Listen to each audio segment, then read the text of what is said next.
Hello అండి, ఇంకో quick breakfast రెసిపీతో వచ్చేసాను. ఇవాళ పెసరట్లు ఎలా చేయాలో చూద్దాం. సో పెసరట్లకి ఏం కావాలంటే మనకి ఒక పెసర్లు ఫస్ట్ ఓవర్ నైట్ మనం సోక్ చేసుకోవాలండి. ఆ ఓవర్ నైట్ సోక్డ్ పెసర్లని వాటితో పాటు 4 పచ్చిమిరపకాయలు తీసుకున్నాను. ఆ తర్వాత చిన్న అల్లం ముక్కని ఇలా ముక్కలు చేసుకొని వేసుకుంటున్నాను. అలాగే ఒక 2 టీ స్పూన్ల జీరా కూడా వేసుకుందాం.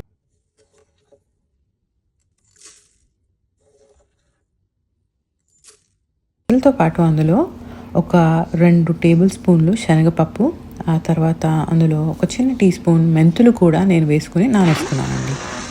ఆ శనగపప్పు ఉంది కదా, దానివల్ల చక్కగా క్రిస్పీగా వస్తాయండి పెసరట్లు. మీరు కూడా ఈసారి ట్రై చేసి చూడండి. ఇప్పుడు ఇవన్నీ వేసుకున్నాను కదా మిక్సీ జార్లో, దీన్ని మెత్తగా రుబ్బుకున్నాం. ఇదిగోండి, ఇలా అన్నీ వేసుకుని కొంచెం వాటర్ కూడా వేసుకుని, నేనైతే ఆ నానేసి ఉన్న పెసరపప్పు ఉంది కదా, ఆ నీళ్ళే ఇందులో వేసేసుకుంటాను. ఇది రుబ్బుకునేటప్పుడు కొంచెం కొంచెంగా నీరు వేసుకోవచ్చు, కానీ మరీ ఎక్కువ వేసుకోకూడదండి. ఎందుకంటే పెసరపప్పుకి దోశ కన్సిస్టెన్సీ కాకుండా కొంచెం గట్టిగానే ఉండాలి పెసరట్లు చక్కగా రావాలంటే. ఇది రుబ్బుకునేప్పుడు మధ్యలో కొంచెం సాల్ట్ కూడా వేసుకోవచ్చు ఇందులో, ఆర్ అది మొత్తం రుబ్బేసుకున్నాక మనం గిన్నెలోకి తీసుకొని అప్పుడైనా సాల్ట్ యాడ్ చేసుకోవచ్చు. ఇదిగోండి, ఇలా రుబ్బుతూ ఉంటే నాకు మెత్తటి కన్సిస్టెన్సీ వచ్చింది. పెసర్లు కొంచెం టైం తీసుకుంటాయండి, ఎందుకంటే అవి హోల్ పెసర్లు కదా, వాటిపైన పొట్టు కూడా ఉంటుంది. బట్ ఇదిగోండి, ఇలా రుబ్బేసుకున్నాం. ఇప్పుడు మనం ఓ సైడు ఒక బాండి పెట్టుకొని అందులో మనము పల్లీ చట్నీ ఎలా చేయాలో చూసేసుకున్నాం. మరి ఏదో చట్నీ అయితే కావాలి కదా. ఒక 3 గుప్పెళ్ళ నిండుగా నేను పల్లీలు తీసుకున్నానండి. ఇది ఒక 4కి సరిపోతుందండి ఒకసారికి. ఇది కాస్త రంగు మారే వరకు లో ఫ్లేమ్ డ్రై రోస్ట్ చేసుకుంటున్నాను.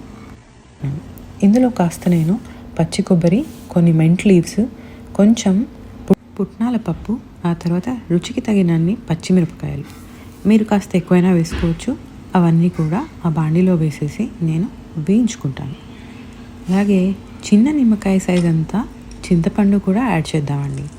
ఇవన్నీ వేయించుకునేప్పుడు కొంచెంగా ఇలా నూనె వేసుకుని వాటిని వేయించుకున్నామంటే బాగా వేగుతాయి.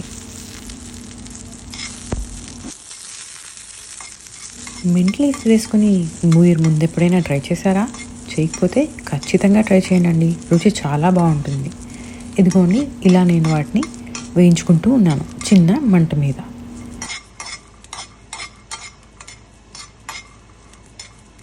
ఇందాక చెప్పినట్టుగా ఆ నిమ్మకాయ సైజ్ అంతా చింతపండును ఇప్పుడు యాడ్ చేసుకుని ఇంకాసేపు వీటన్నిటినీ కలిపిలా వేయించుకుంటున్నాను.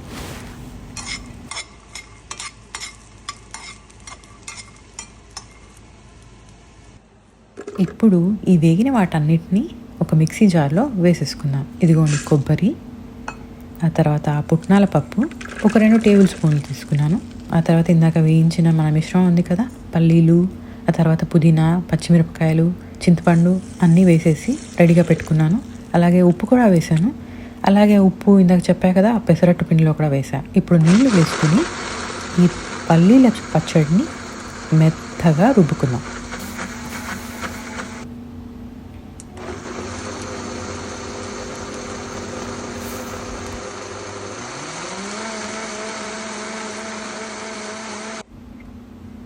ఈ రుబ్బిన దాన్ని ఒక గిన్నెలోకి తీసుకుంటున్నానండి. నాకు పల్లీల చట్నీ అంటే భలే ఇష్టం అండి.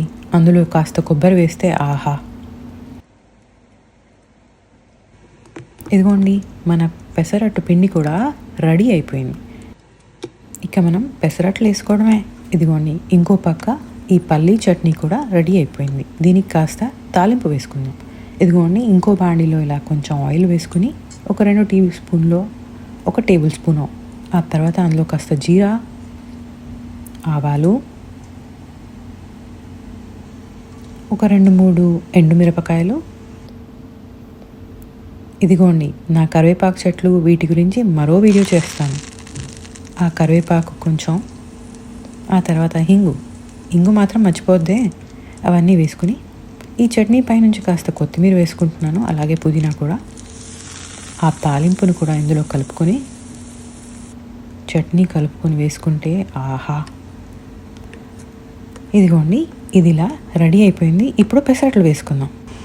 ఇదిగోండి ఇలా ఒక కడాయి తీసుకుని, ఇది క్యాస్ట్ ఐరన్ అండి, నేను మోస్ట్లీ క్యాస్ట్ ఐరన్ది వాడతాను. కొంచెం దాని మీద ఇలా నూనె వేసుకుని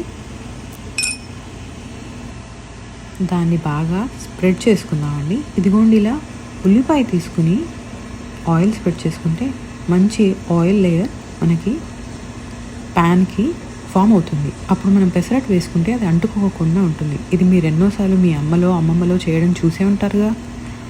ఉల్లిపాయ కాకపోతే ఆలు కూడా వాడచ్చండి. ఇదిగోండి ఇప్పుడు నేను పెసరట్టు పిండిని దీని మీద వేసి గుండ్రంగా చుట్టుకుని, ఆ చిటపటల సౌండ్ భలే ఉంటుంది కదా దోశలు వేస్తూ ఉంటే. భలే గుండ్రంగా వచ్చింది. ఇప్పుడు దీన్ని చిన్న మంట మీద మీడియం మంట పెట్టుకుని దూరగా కాల్చుకుందాం. దీని మీద కావాలంటే మీరు ఉల్లిపాయలు కూడా వేసుకోవచ్చండి. నాకు ఉల్లిపాయలన్నా పెసరట్టు మీద, అలాగే పెసరట్టుతో పాటు ఉప్మా అయినా భలే రుచిగా బాగా ఇష్టం అండి.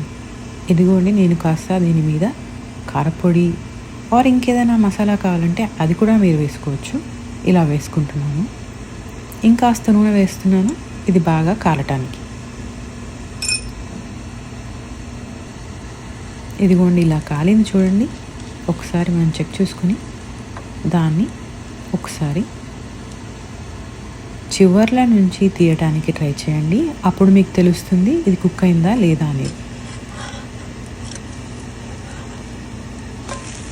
ఇదిగోండి ఇప్పుడు దీన్ని ఇలా తిప్పుకొని ప్యాన్ మీద వేసుకున్నట్టయితే ఇంకోవైపు కూడా చక్కగా కాలుతుంది. కొందరికి కరకరగా కూడా ఇష్టం ఉంటుంది. అలా కావాలంటే ఇంకాసేపు దాన్ని కాలనివ్వండి. ఇదిగోండి ఎంతో రుచికరమైన పెసరట్టు, మరోవైపు మన మంచి కొబ్బరి వేసిన పల్లీ చట్నీ కూడా రెడీ అయిపోయిందండి. ఇక ఇప్పుడు రుచి చూసేద్దామా. ఈ వీడియో మీకు నచ్చినట్టయితే లైక్ చేయండి, షేర్ చేయండి, సబ్స్క్రైబ్ చేసుకోండి. ఇంకెన్నో ఇలాంటి వీడియోలతో మీ ముందుకు వచ్చేస్తాను. అంతవరకు సెలవు.